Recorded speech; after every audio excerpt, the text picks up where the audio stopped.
Hey, you guys, welcome to my Mindful Mondays podcast, all about mind, body, soul. For several months, I have thought about doing a 3-part series on addiction. Opioid addiction has affected my family, alcoholism has, and it seems like it's a growing issue. Not only you guys have probably heard me talk about some of my friends that are battling Adderall addictions and some other addictions, but it's such a problem with families across the country. So this next 3-part series is going to take a look at opioid addiction and alcohol addiction. The first series, episode 1 today, is with Nicole Taylor, who's a recovering alcoholic and pill addict. So she's going to be on the podcast. Part 2 is with a guy named Rob Phillips, who's an interventionist who is amazing, talks about how you can confront family members with addiction. And then lastly, how science is changing addiction, DNA, when people come in for treatment, what that means and looks like. So enjoy the episode, and here's Nicole. Nicole, I am so thrilled that you are on the Hey Fraiche podcast. You know, I am doing a 3-part series all about addiction because not only has addiction touched my family, but it just is, we're hearing so much more about it, whether it's recently I was reading a story that more American adults than ever are abusing alcohol. Of course, the opioid epidemic is crazy and affecting so many people. But I wanted to have you on because you have been 6 years sober, correct? Correct. And tell us about your story. You're 27 years old now. You got sober when you were 21, but you have a very powerful story of how you got to sobriety. So can you kind of tell us like how you started using and drinking and where the addiction went? You know, since I've gotten sober, one of my biggest things is that I want to give back. You know, that's the thing that means the most importance to me, because if people didn't help me out, I wouldn't be here today. And, you know, a lot of my story revolves around a lot of loss and just emotional disconnect. Even at a young age, like I really didn't know who I was. I had no self-identity. I felt inferior to everyone else. Okay. But I was really good at wearing masks, just, you know, having that kind of competitive nature. Like I wanted to show everyone wrong. I wanted to prove everyone wrong, that I was different than everyone else. And actually, like the first time, my first time actually drinking was when I was 15 years old, and I went 12 shots in a row of $5 handle of vodka. Holy shit. Oh my God. Yeah, vodka that's worth $5 is basically rubbing alcohol and gasoline, and it's kind of like one of those things where if you burp near an open flame, the whole house is going up. Yes. Oh, I've been there. Yeah. Oh. Yeah. Yeah, and at 15 years old, you know, I'm, you know, about 118 pounds soaking wet, and I do 12 shots in a row. I just wanted to feel like I belonged. And it wasn't peer pressured. I told them to do it, and they were laughing at first, like, oh, no, you can't do that. Like, you shouldn't do that. I'm like, no, do it, because I'll show you that I can. Oh, my God. And, you know, of course, this is, you know, one of those days where, or the time of, you know, generational, where we didn't have the Good Samaritan law that we do today, that if you're doing something illegal and someone's in trouble and it's a life or death situation, that you can call 911 and no one will get in trouble just to save that person's life. We didn't have that. And I ended up overdosing on alcohol at 15. Wow.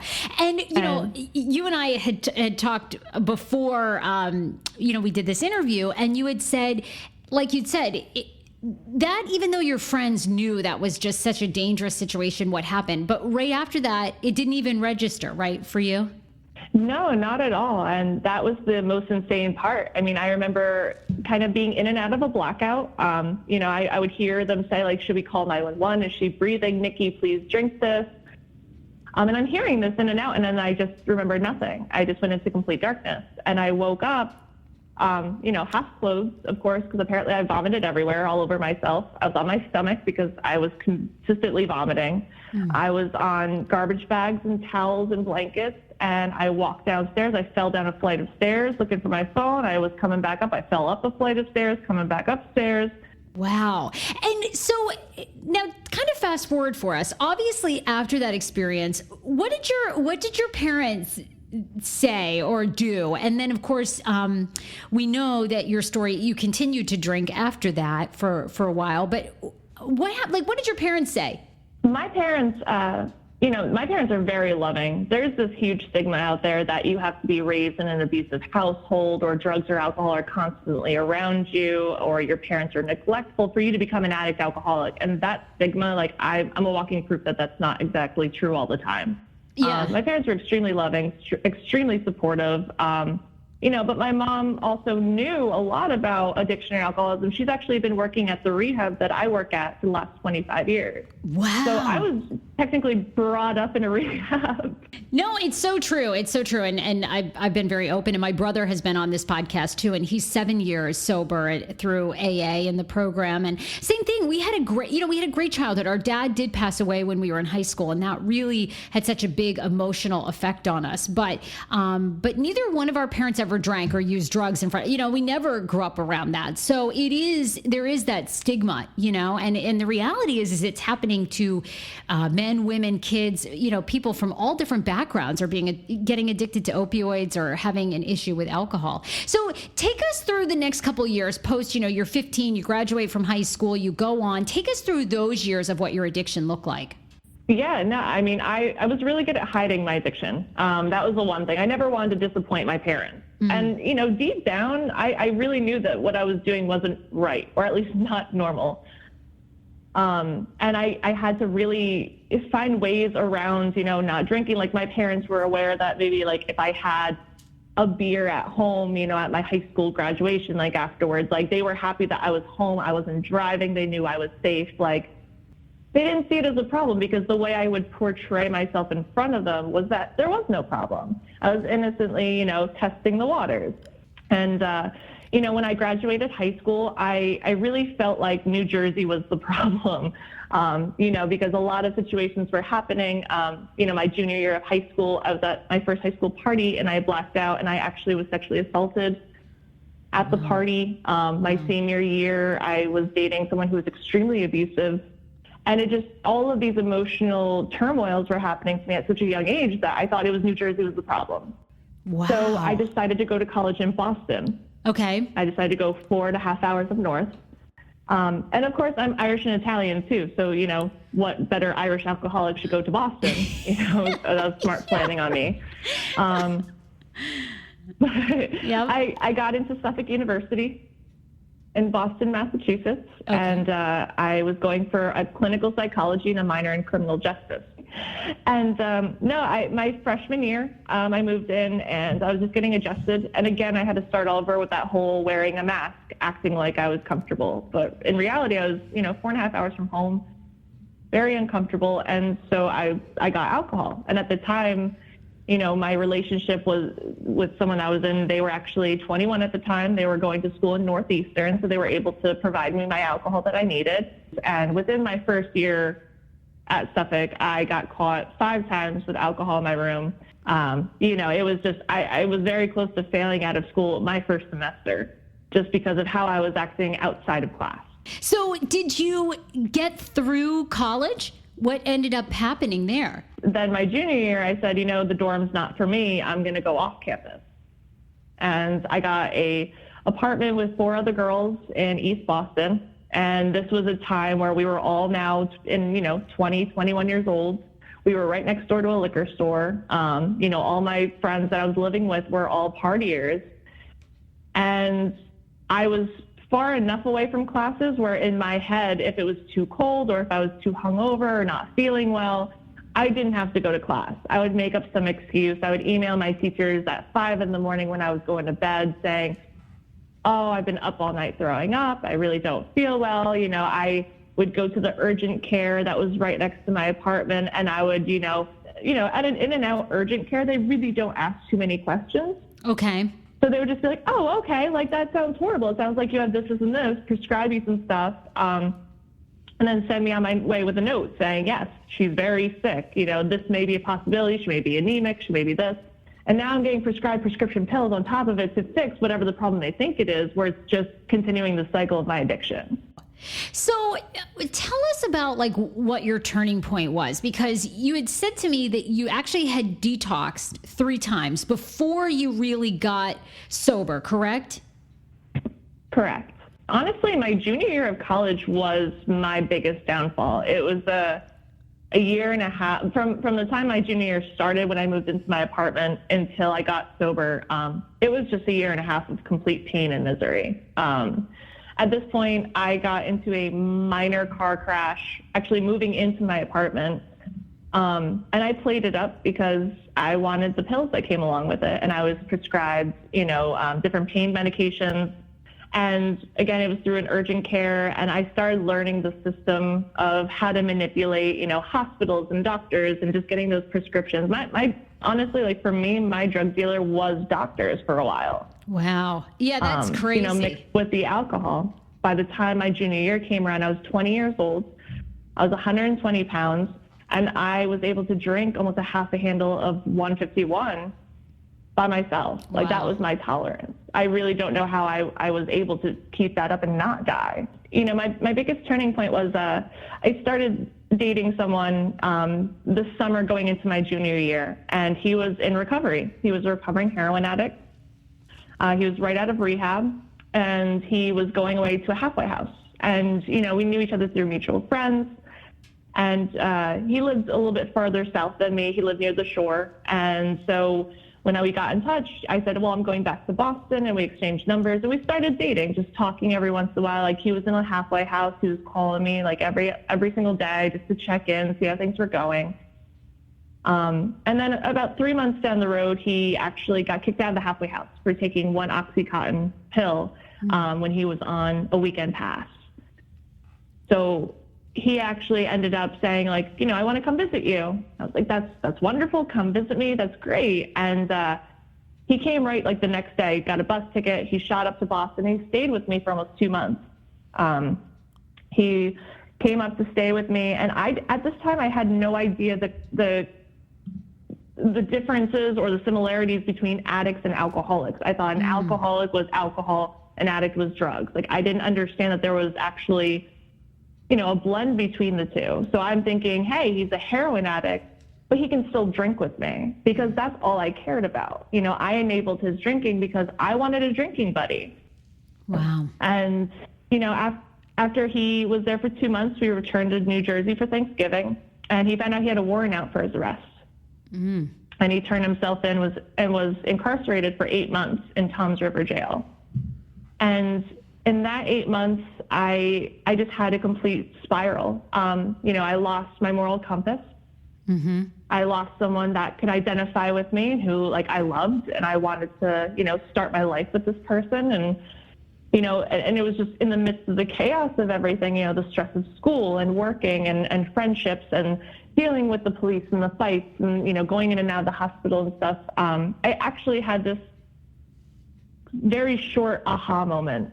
Thinking, well, maybe I am drinking too much. Maybe there is something that's happening. And I remember calling my mom, and it was about 7 a.m. I may have only slept for about 20 minutes. Okay. And I called her crying. Just saying, Mom, I think I have a problem. And she told me, well, call that, that hotline that they always show on TV. See what's going on, talk to them and, get some answers. And I was like, okay. So I called this hotline, and they're basically after telling my last 24 hours of what I did, they were about to send the meat wagon to my house and ship me off to Florida. And I just remember hanging up on them real quick and saying, no, I'm good. It's okay. False alarm. Wow. But I called my mom back, and she said, try a meeting, go to an AA meeting. And I had this foxhole prayer moment. We always talk about this at the brink of desperation. We pray to a God that we don't believe in. And I was that. I was an agnostic. I didn't believe in any spiritual beings, whatever. But I had this monumental prayer moment where I was just like, you know what, God, if you do exist, make this meeting completely identifiable. Let me walk in, feel like I belong with my head held high, and I'll stay. I promise you I'll stop drinking. We'll make this work. And I walked into an all-male gay AA meeting. Oh my God, that's hysterical.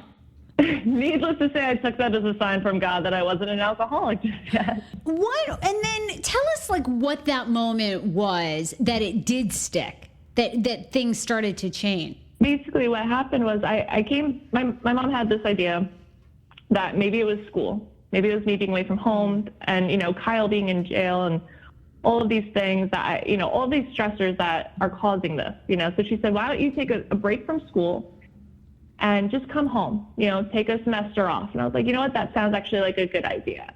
I came home from school and, I started working and I was, just trying to take it easy. And I was still drinking. Like I wasn't drinking as much as I was in Boston, but it was still a daily drink. I still had to continue my habits. I wasn't shaking. And my boyfriend ended up getting out of jail. And I remember the first time I went down to see him, and I drove down and, we're spending time together. And immediately it was like, hey, honey, it's so good to see you after 8 months. Let's go to the bar. And it just went off like that. We spent 2 nights together the first time I saw him in 8 months. And we were drinking the whole time and hanging out with his friends and being in the basement and, smoking weed and doing all this stuff. And after that weekend, I remember we had a talk and I said, you know what, I'll come right before 4th of July weekend. He's like, that's great. That sounds good. Make it after the 4th because I work. And I'm like, that's great. He's like, yeah, I'll call you on Thursday and we'll figure it out. So Thursday came around and I didn't hear from him. Friday came around, didn't hear from him. Saturday, I'm starting to get really annoyed and I'm starting to get panicky because I did a lot of bad things. The 8 months he's gone in jail. I wasn't faithful. Sure. I was unfaithful in blackout situations. Again, I was sexually assaulted multiple times by different people when I was, in the state of desperation and blackout. But around 3 a.m., I just had this feeling like I need to say something to him. So I called him and I left him a voicemail and I said, I don't know why you're mad at me. I don't know what I did wrong, but I just wanted to say I love you. And I really hope we can, see each other soon. Maybe I'll talk to you tomorrow and we can get together next week. And so the next morning came around. It was about 9 in the morning and I got a call and I saw his last name pop up. So I answered and I'm, immediately annoyed. Where have you been? And it was his mom. And she said, sweetie, where are you? And I said, I'm in my bed. I'm home. Why? And she said, Kyle had an overdose. He's in the hospital. And I just remember saying, oh my God, is he okay? I'll be right there. And she said, no, honey, we lost him. Wow. And in that moment, my entire world stopped. He was 23 years old. He was sober for 8 months. He drank all the night before and in a blackout went out, bought 3 bags of heroin, shot up 1 and choked on his own vomit in his best friend's bathroom. And, I went on a run from July 9th until the 28th of 2012, where I have an entire month that was completely wiped from my memory. I have no idea what happened, what I did, what harm was done to myself or others. And so my biggest turning point was, on July 28th, I got into a big fight with my mom. She took me to Philadelphia to just get me out of my head, get me out of the house. She's dealing with her daughter who just lost her boyfriend. She has no idea how to comfort that. And she takes me to Philadelphia for mom-daughter trip. And of course I find someone I know that's staying in one of the college dorms who, I can drink with because I needed to find that first. And I, manipulate the situation saying, why don't we stay here, with my friend? You know him, he's been friends with me since high school. And so she was willing to do that, stay overnight, let me go out, have fun with my friends, thinking it'll help the healing process. And she's like, yeah, I'll see you around maybe 11 o'clock midnight. I'm like, that's great. And I had to get carried into the dorm at 5 a.m. Wow. And my mom was up waiting, crying, thinking that, something happened to me because I wasn't answering my phone. And I literally was being carried and dragged into the dorm. And my mom just looks at my friend and said, where's my daughter? And he actually panicked at first. He looked at me did I grab the right girl? And he looked at me and looked at her. He's like, this is Nikki. This is your daughter. And she's like, no, I've seen my daughter drunk. I'm pretty sure I've seen her high. I've seen her a complete basket case wreck at her boyfriend's funeral. This girl is not my daughter. Yeah, that was probably the most heartbreaking thing, having my mom feel that way towards me. I didn't care about anything. I didn't feel anything. And I took the car and I got a call from my friend Paul. And he just he was actually close with my boyfriend that passed away. They both got sober the same day. They were supposed to be celebrating a year the day my boyfriend died. And he called out of nowhere and just said, "Hey, what are you doing?" And I'm like, I'm done. I want to get high. I want to get drunk. I want to just get blacked out. I don't want to know what's going on because I'm really close to just crashing my car into a tree right now and ending this. I'm done. And he said, "Why don't you come over to my house?" You know, and my first thought is, "Woo, free beer, free something." You know, maybe he'll just numb me out. And I get there, and all I see are NA key tags and big books and recovery literature. And I immediately say, "Oh, my God, this is a trap." And he takes my keys and my phone and says, "You know, I'm going to tell your mom that you're here, and you're going to stay with me until you go through withdrawal and you make sure that you're safe and that you don't want to use anymore." I honestly owe my life to him, you know, and we say this is a we program that we just offer our hands and, you know, stretch it out to help another fellow alcoholic or an addict or someone that's suffering. But like, and he never likes to take, you know, that responsibility that he helped me that much. But I tell him every year when we celebrate together that I owe my life to him. Unbelievable. And from that point, you know, you end up staying sober this time and you work a program and, you know, here you are 6 years later. Tell us, like, how has it been in those 6 years? Was it I mean, you obviously were ready to receive the message, but over those 6 years, has it been hard to not go back to drinking or using? What's that been like? I can tell you right now that in these 6 years, I have had the most chaos, the most change, the most difficult situations that baffle most people. And I have found it unnecessary to pick up a drink or a drug in those 6 years. Wow. I've been through, at 90 days sober, I found out I was pregnant. Oh my God. Yeah, when they tell you not to get into early sobriety relationships, they're pretty right. I am the poster child for what not to do in early recovery. Oh my gosh. So then you became a mom. That's unreal. That's a lot of stress. Yeah. But, you know, I met my son's father in the rooms, and, you know, unfortunately for us, it didn't work out, you know, relationship-wise. But, you know, we brought in this amazing child into the world. Like, my son is my entire world. His birthday is July 10th, 2013, and my sobriety date is July 28th, 2012. Oh, so my God. I got to bring him into the world, and 2 weeks later, I walked up with him in my arms for my 1-year coin, and it was, you know, beautiful. Yes, that is beautiful. And I mean, Nicole, now you dedicate your life to helping other men and women get sober. Tell us about that. Where do you work? How do people come in? And it's just so life-changing. And I said this to you on the phone before we did the interview, but my brother has been 7 years sober, and it's amazing when I know, and it's amazing when he says to me and to other people that he works with, is he never knew how good life could be sober. You know, and I think that's just such a powerful thing because it's true. It's like you really don't. It's so amazing how good life is when you deal with those emotional things and you are sober. And so it's the greatest gift. Today I work for American Addiction Centers. I'm actually the alumni coordinator out of Sunrise House in Lafayette, New Jersey. That's terrific. You know, I'm sure you know that the heroin epidemic is astounding in New Jersey. It's unbelievable.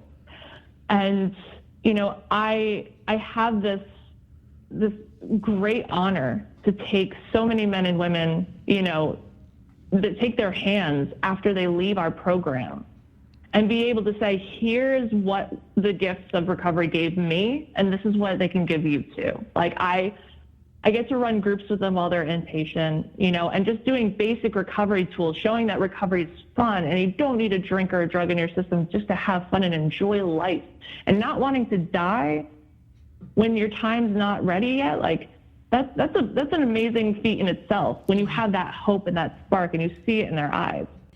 And Nicole, American Addiction Centers is across the country. So there is different locations. Where can people find out more information about that and reach out to you? They can actually visit our website for American Addiction Centers. We actually have our own portal So you're able to see our alumni website. We have a team of alumni coordinators that are across the country. And we're all in recovery ourselves.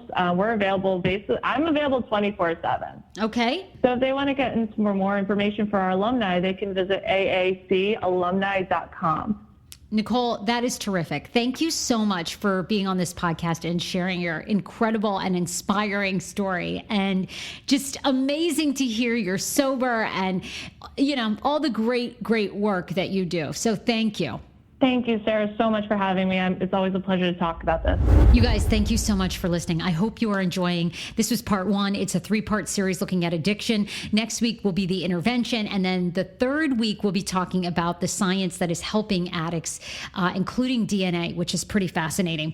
Also, if you're local in the DC area and you need immediate help, if you need help that you feel like you have an addiction issue or you know someone that does, you can call 888-892-2312. And you can also go to the website aac.to/Gina. Gina is a friend of the show, and she will definitely help you or a family member immediately. The number is 888-892-2312. Love you guys. Thanks for listening. And be sure to head to iTunes and leave me a review. Hit 5 stars. Tell me what you love about the Hey Fresh podcast. We'll see you next week.